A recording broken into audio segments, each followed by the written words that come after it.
Did you enjoy the episode? Wasn't it great? Intense. I'm Stacey Wilson-Hunt from New York Magazine and Vulture. I see you a lot lately. It's good to be back. And I'm very honored to speak to the actors and creator of SMILF. And I'm going to say all three of their names. You can clap when I've finished saying their names. Frankie Shaw, Miguel Gomez, and Samara Weaving. Please come to the stage.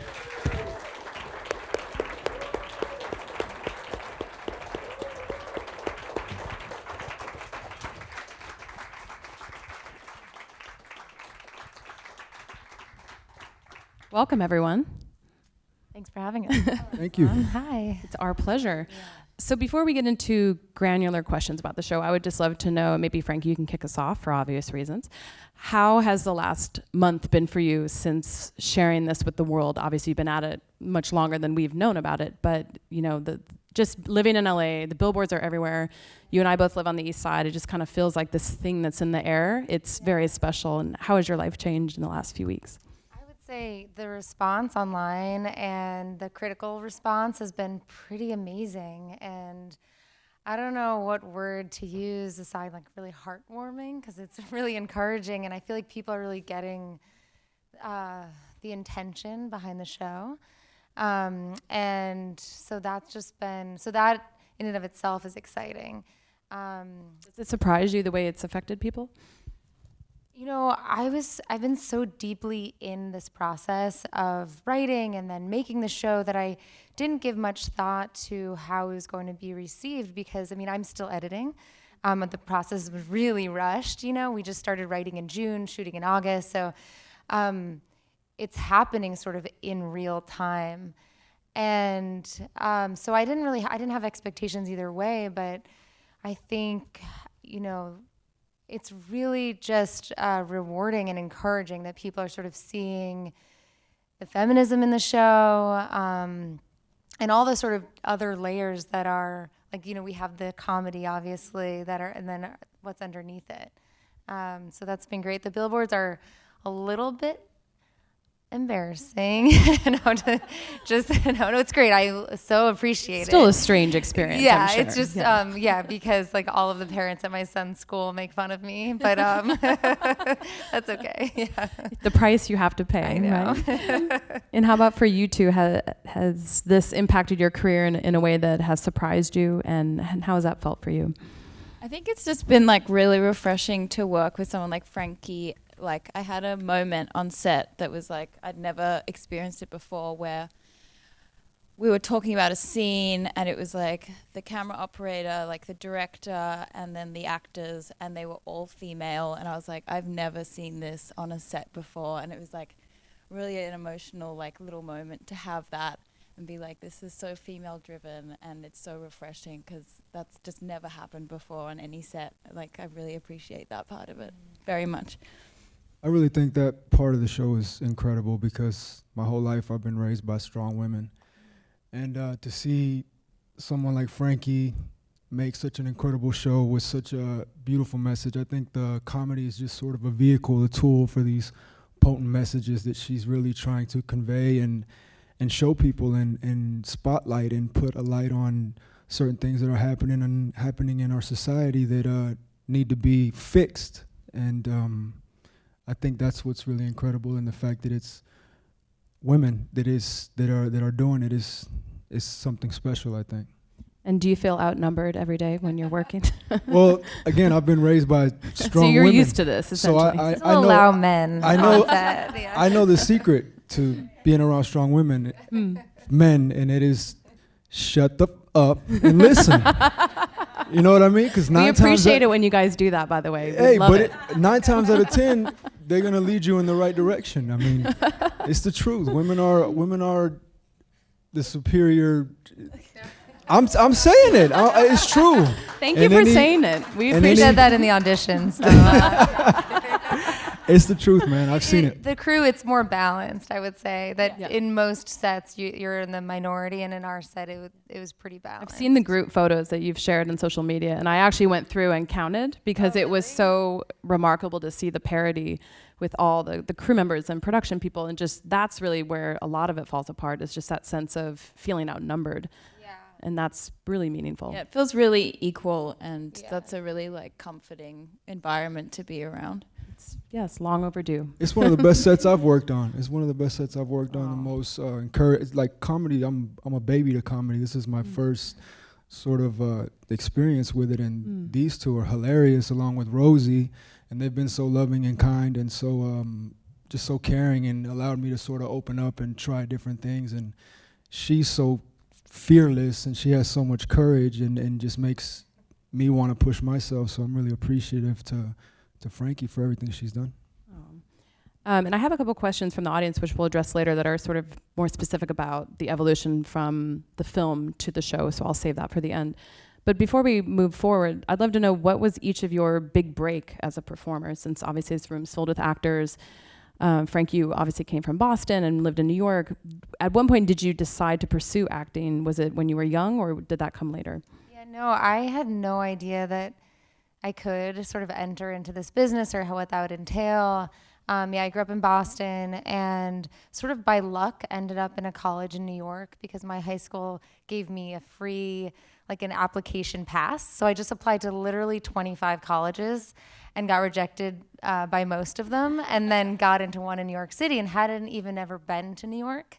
And so just like showed up, and I was planning on trying to play basketball at the school I was at, and I was just overwhelmed by all of the possibilities there. And I started working in a video store and started taking a photography class and took an acting class. And it was sort of just this moment of, oh, there's so much more than a few of these sort of Oscar-winning films that I was raised on, I remember seeing Paris, Texas, and A Woman Under the Influence and being like, oh my God.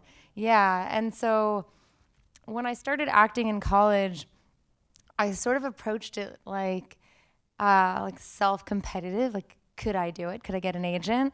And then interned at Gersh and stole the password to the breakdowns, and then started self-submitting and never got called in except for one student film that was actually at the grad school at Columbia, and then got that part. And the editor, it's so crazy to think about, but the editor of the Columbia grad school was watched a cut of the film I did, and then called another director friend. It's like, oh, I have your girl, right? And then, so then I got a different part. It sort of like ended up being this sort of domino effect from that one little student film that I did. But it was hard. Were you in the film program there, or were you No, studying? I was undergrad at Barnard. This is undergrad. Yeah. What's crazy about that story, so there's the editing teacher at the Columbia called this director, Morgan J. Freeman, oh, I have your girl. And it's this movie that no one ever saw that I ended up doing, but it was starring the father of my child. It's so weird. Wow. This is getting way too gossipy. But anyways, that's how I met him. We love these little backstories. Wow, that's amazing. Yeah, and Wow. that's how I met. So don't be afraid to steal passwords when you need to. Yeah, that's true. That's true. Yeah. This is the takeaway. And how about you? What was your entree into acting initially? I was like a really shy kid growing up. We moved around a lot, and so my parents were like, why aren't you talking to any of the other children? Like, we need to get her out of her shell. So they were like, let's put her in like drama classes, maybe that'll help. And then they were like, oh no, she's caught the bug. Oh no. But I starred on a soap opera show for 3 years in Australia called Home and Away, and then I was just auditioning from Australia for American things, and got the role on The Babysitter. And then that was sort of like the snowball effect. Like, once you land like one thing, then like people start talking, and then meeting Frankie, and that was really, that was basically. And what did you learn from soap opera acting that has stayed with you? How to make bad writing sound good. Which obviously you don't have to do on this show. That's for not other on this shows. show. This Yes. show's a breeze. It's like right there on the page. You don't have to do anything. Can you cry really well? And can you, these seem like important skills on soaps. I mean, it's like every episode it's like crying in a bikini, and then Frankie's gonna she's gonna ask you to do that at some point. So. Oh yeah, go ahead. I'm like been very well trained in that. And how about you, Miguel? Well, I'm kind of similar to Frankie. I grew up in Houston, Texas, and I had no idea that being an actor was even possible. It was like a different planet, a different world. So I started off doing music and got into music and ended up doing okay in music. And then one day I realized that, you know, I want to do more. I want to be able to say more. I want to be able to show these kids, and because I come from a little bit of a rough environment, show these kids that there's a way out. And I wanted to show them a physical representation of themselves on screen. And I started to figure out how can I do that? You know, with the music, you only reach a certain amount of people. So I moved to California, to LA, and I was actually going to either start boxing or acting. So because I didn't know what was going to happen. And I ended up meeting someone at the boxing gym that introduced me to an acting coach, Sandy Marshall. Very thankful to her. She introduced me to an agent, and I kind of went from there.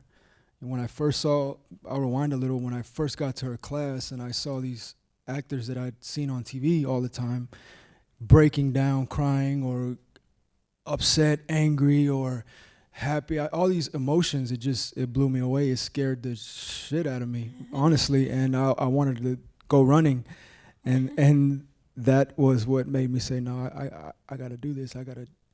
This is what courage is. When you're truly scared, when you're truly insecure, when you truly feel that fear, is when you gotta jump in there. You know, I could take a punch, but can I show my emotions? That was the thing that was important to me. Wow. And how's your family doing in Houston, by the way? Were they? Oh, okay? I had some family lose a lot, but you know, we have this thing called the Wolf Pack that it's a group of us. It's about 1,500 members, and we set up different locations where people got food and people got, you know, we gave back and trying to help out, and a lot of us were able to help rebuild some of the homes. And, that's great. But it's something that was tragic, but it ended up being beautiful, made us stronger, and we'll keep moving forward. That's great. Good to hear.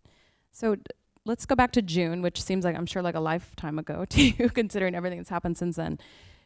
What was your process when you actually sat down to write? Had you already cast? Was this all happening at the same time? Were you casting and writing at the same time? Because this is a very odd schedule you had with this show. It's not normally this crazy. No, it was so nuts. Some of the cast members we had, and some we did not. So a lot of it was like writing for we didn't know who. So what's so exciting about the potential of another season is like, it's so much easier to write when you have, you know, your actor. So yeah, it was a lot of like writing while auditioning. I mean, we saw, I think, over 500 or more people for Rafi. Yeah, I'm so glad I didn't know that, because I would have been terrified. And what's also on the other side of it, Sam was the first day that we auditioned for Nelson's. Yeah. I was originally in an American accent, and then I think it like triggered something for you because the baby mama is Australian. Yeah. So she was like, "Do you mind doing it in an Aussie accent?" And I was like, "Sure." I love it, and I think it brings such a great energy to, and I don't know, somehow heightens the comedy at times. Yeah, like no one understands what she's saying half the time. I find Australian accents are my favorite. Yeah, so. me too. They're the hardest to do. I do one in the writer's room, and the writers are like, "Please stop." It's very, very, very hard. It's really bad.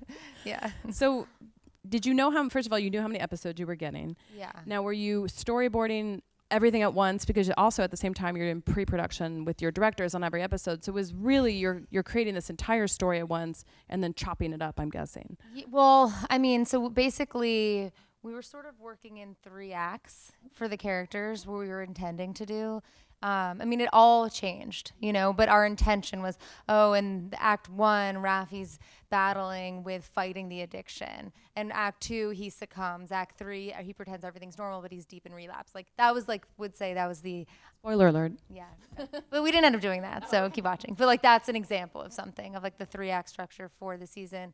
Also, because we were so rushed, it was an 8-episode order when... normally they're 10, so that also took a little bit of rethinking of like where we go in a season. I think what ended up happening is like we ended up it is serialized, but they do sort of stand on their own as these mini movies, and with each has a different feel to them that's specific to the episode too.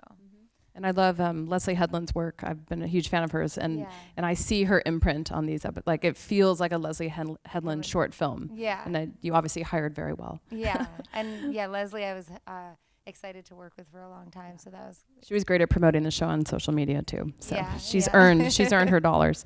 And tell me, at what point did Rosie become attached? Because I speak for all of us when I say she is not only she's so incredible, but I feel so happy seeing her act. I mean, this is her first series regular job. Yeah. And I think I've forgotten how great she is, and seems just an amazing opportunity for her. I mean, it was one of those we're just so lucky. It was one of those things where, I'd met a bunch of women for this part. I was already in Boston in pre-production for the pilot, and the woman who we thought we were going to cast hurt herself, and so she was bedridden. And I'm like, okay, we'll put her in a scooter, and everything we do to get this actress here. And finally, she's like, I can't do it. And then it was, our casting director, Gianna Bridgette, who is incredible, suggested Rosie, and I hadn't really thought of her in the context of something outside of Host in a long time, even though there's just, beautiful girls and League of Their Own. And so she watched my short films, we FaceTimed, and she makes the joke how she was like, they're not offering it to me, I have to meet Frankie. And I was like, I'm like, isn't she a host? We both had these sort of preconceived notions. And then we talked, and it was just sort of electric chemistry, because she's one of five or six kids, same with my mom, this sort of Irish Catholic blue collar upbringing. There was just so much. And then she's really taken on this maternal feel for me. And then we actually ended up reshooting her stuff from the pilot, where she was a little bit too made up. I wanted her hair to be gray, and she wanted to reshoot it too. And then that sort of the ability to just sort of see what didn't totally work, and then having the opportunity to sort of redo it. She just sort of became the character. Yeah. It sounded like, from what she said at TCA this summer, she became close with your family too. Oh yeah. She came to some family meals. She came to Thanksgiving last year after we shot the pilot. And then her and my mom and aunt, they're really close. They do go out drinking together. I stay away. I let them to be a fly on the wall in those moments. And briefly just describe how you're able to balance the Boston piece of this with shooting. You shoot mostly here, but obviously we see a lot of exteriors in Boston. Yeah, and it feels very authentic. Mainly we did that this season because we had such a crazy post schedule that we had to shoot here. The main thing is to do every exterior there that we can. I'd be interested to see if people could guess what exteriors are from here. The light is so much richer and more clouds. Yeah, a lot more clouds in Boston. So we did a week in the beginning and then 2 weeks at the end of our shoot. We went to Boston. And we obviously can't forget to talk about the amazing young actors, very young actresses, actually. Miguel, what has it been like working with those two little angels, or just the most beautiful children I've ever seen in my life?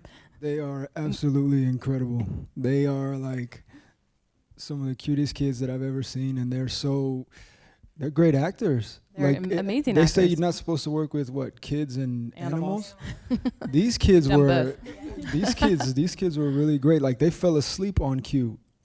Wow. I wish I could do that, you know what I'm saying? But no, they're really incredible, really beautiful girls. We also had a set where we had actors who were very child friendly. It was a very child friendly set, and so you had more women on set too. Yeah. It kind of changes the dynamic a little bit. Yeah, there was. I mean, and you were so. I think you can. It was so clear that you're a dad yourself. Yeah, I have a daughter, and I have a daughter on the way. And the only way that I was able to play this role was because of my 4-year-old, and so I kind of dedicate. You had good training at home. Yeah, I'm very well trained when it comes to that. Method, exactly.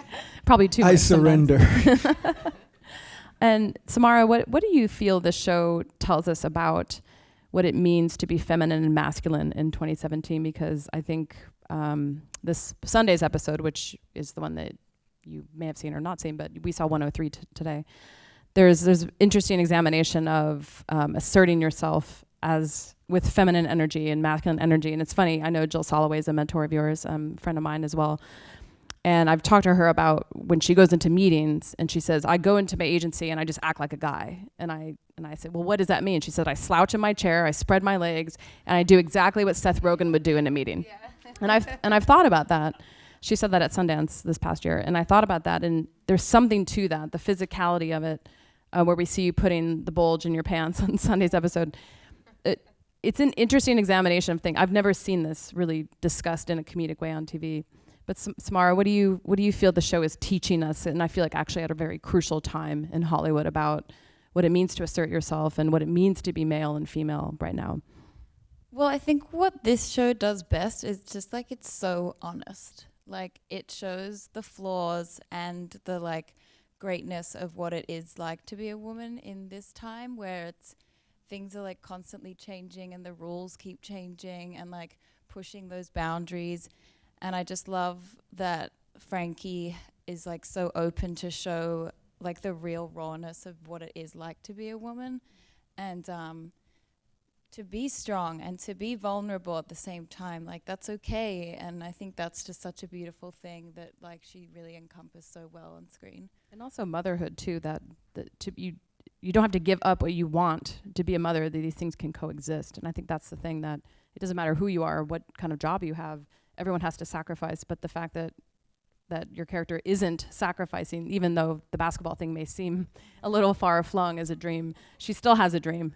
And I think that's really special because we feel like a lot of parents like, oh, you have a baby now, all your dreams are over. And in fact, that's really not the case. Yeah, I think also like the fact that like sure there's like a little bit of that awkward moment between like meeting the father of your baby's new girlfriend, like that could have gone such a like judgmental.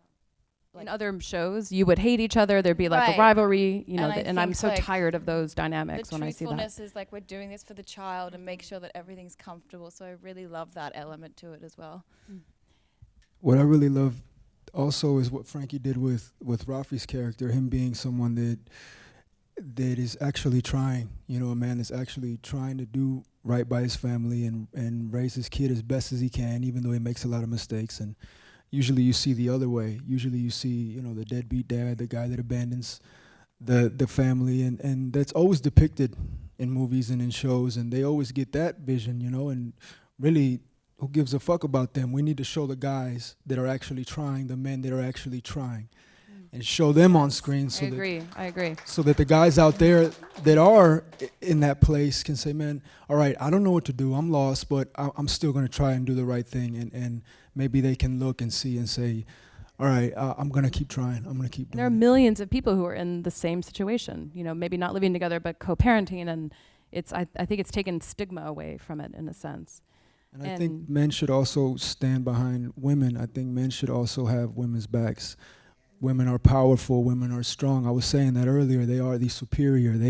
They see things that we can't see, and we need to start giving them that respect.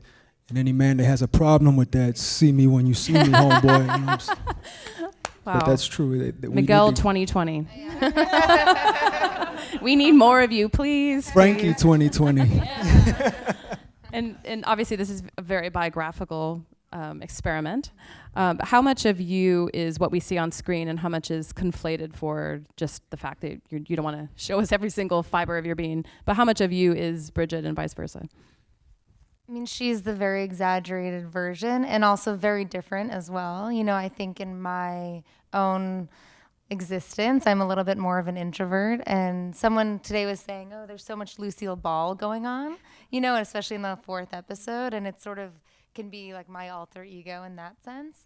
But in terms of overall, I mean, my son's dad is married to an Australian actress, and there's some like similarities.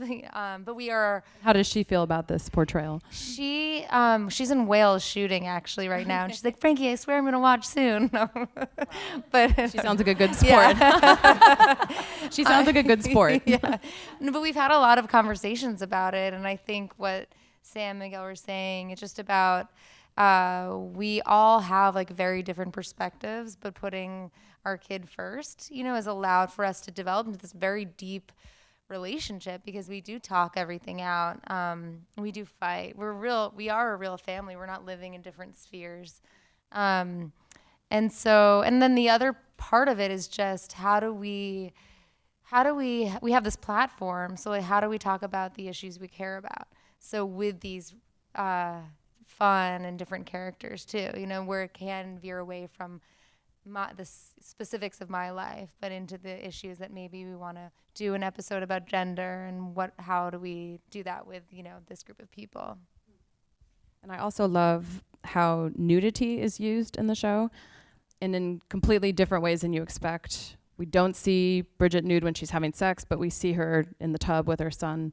And I love the idea that, because I dread those moments where like, oh, go, here we go, here come the boobs for no reason, or whatever the case may be. And I love that you're just fucking this guy and you still have your shirt on. Yeah. Like there's these little sort of revolutionary moments that I think we've gotten so numb to that. It's funny, I talked to Felicity Huffman recently, and when she was talking about Desperate Housewives, she's like, I just thought I had to take my shirt off every time. And I'm like, why didn't you say something? Right. And she said, I didn't say something. I didn't know. It's Felicity Huffman who's taking her shirt off and she didn't want to.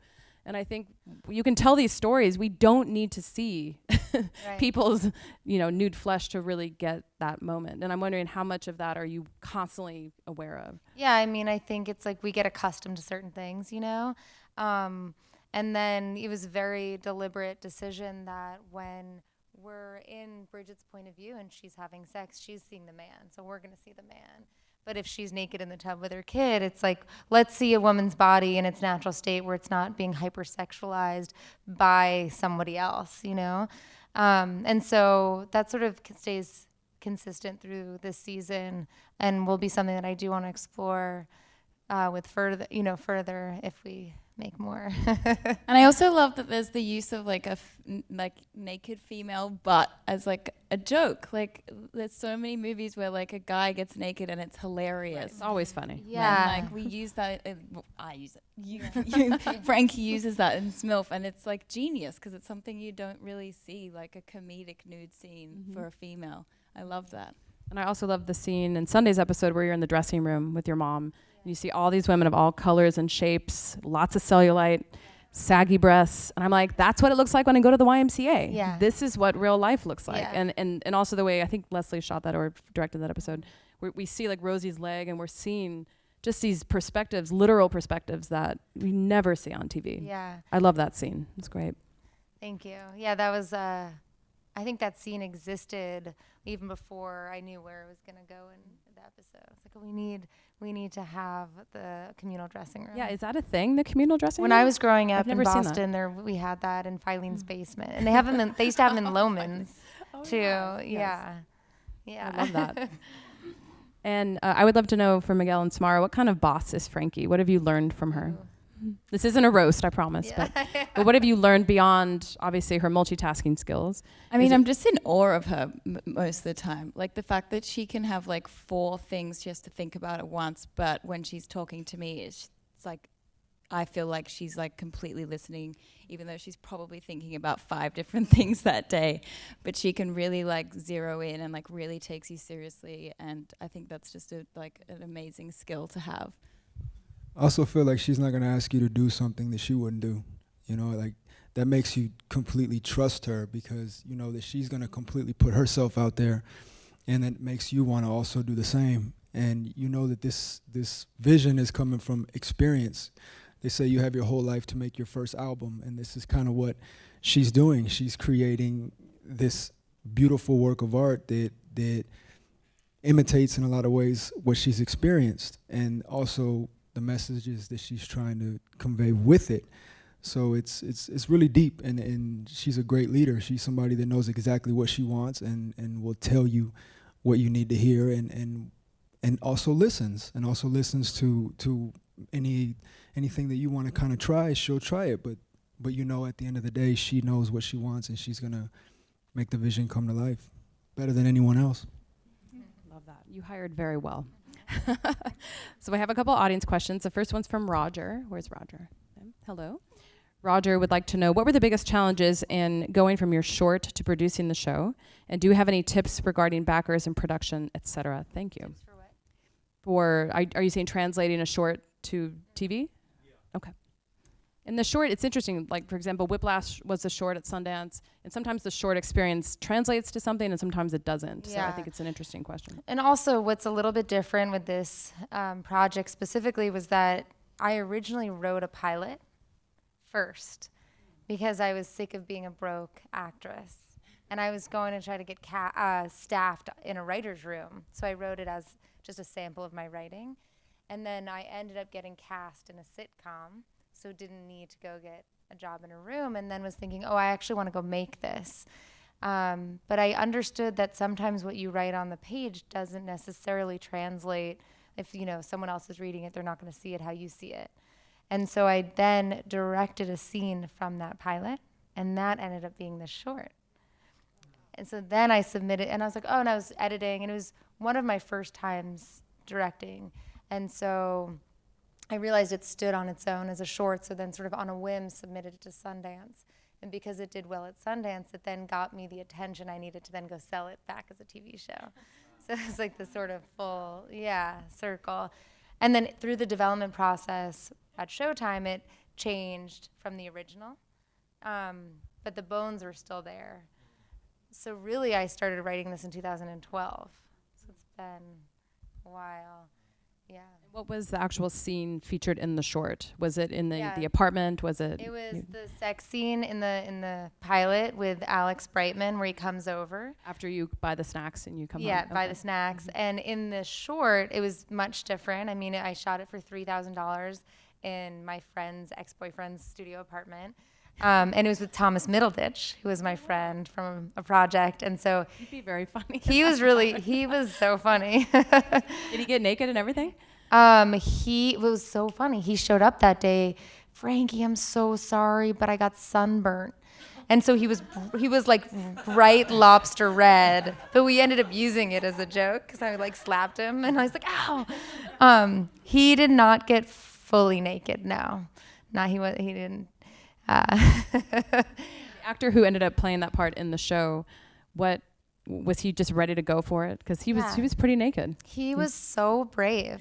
And I mean, and I say that in a way that everyone says nudity is brave, but he was just out, even between takes, just standing there like this. He doesn't have what we would call a normal Hollywood body, No. which is exciting to see. Yeah. And he's a Broadway actor, and I think he was really excited to be doing some TV, and he just, he was in that scene actually. When he came in, he was a lot more aggressive. He was one of the most exciting actors to give direction to because he totally just morphed into this other character, which is the one you see in the show. He was great. What an amazing journey. Yeah. Just when you think, you can't hear another interesting story about how stuff gets made in Hollywood. Very, very non-traditional. I often think what if I never had made that short? None of it. If we'd be sitting here right now. Next question, I think is Maggie. Is that right? Maybe? Oh, sorry, Maggie. Sorry about that. So we've addressed a little bit of this just now, but he wants to know how long did it take to develop the script? And then maybe you can talk about how you actually pitched it to Showtime in the room. Sure. So we sold the script in February of 2015, and the final draft of the script went in April of 2016. And then I was shooting the pilot November of 2016. Didn't you shoot the pilot the day after the election? The day the election was announced. So everyone was bawling by the monitor. Especially Rosie, I imagine. Oh my God, Rosie, all the executives, and I'd be like, come on, people, we got a show to make. And then I was really editing till Christmas, so the results of the election didn't hit me until the January. But anyways, and then what was the other part of that question? I'm just curious, the actual nuts and bolts of the pitch in the room, and when how did you sell it to Showtime? Because Showtime doesn't buy every show it gets pitched. So why do you think they wanted to get on board with this? So I read a lot of pitches. I remember reading the New Girl, Liz Merriweather pitch, and I just asked a bunch of people what makes a good pitch, right? I'd have coffee with people, and I essentially wrote a 20-minute monologue that I memorized with jokes all, planted in there.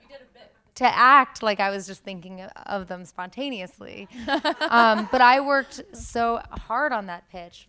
Yeah, like probably 2 months. It was a performance, essentially. It was a total performance, which is the thing that I don't know if people tell you, but for me, especially having had experience acting, it was just playing a part. Interesting. Yeah. Well, it worked. Yeah. Well, we thank you all for being here. We're very proud of you. Thank you guys for coming. Congratulations. Thank you. Thank you.